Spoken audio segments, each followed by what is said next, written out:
Okay, this is a question that Alan had there. I told him to make a quick video when I was out doing chores today. So this is the battery neutral shut-off switch up under the dash on the Belarus 420. And then there's two 6-volt batteries in series that sit down here under the hood.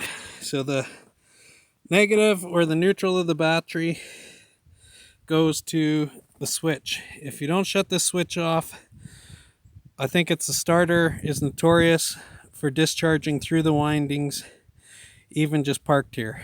So, and we've had that problem. If this switch gets left on, this tractor sits for 2 or 3 hours, the batteries go dead. So I call it a neutral. Some people call it a ground. On an automobile, that's a wrong phrase to use. The automobile's on rubber tires. It never touches the ground. Regardless, it's the negative or the neutral. So I'll go to the other side and get the positive. Okay, so the far battery and the closest battery link in the middle with a short piece of cable. Then they come over here, and this is the positive post.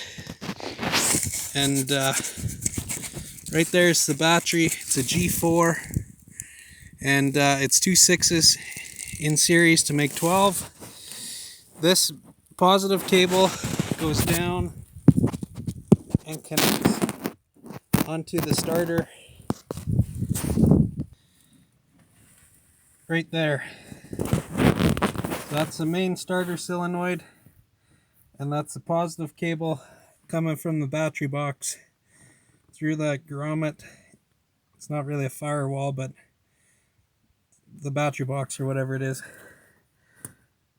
down to the main solenoid. I think some of the bigger Belaruses, like the 800, like the 825 and the 9, I think it's a 925 or a 927.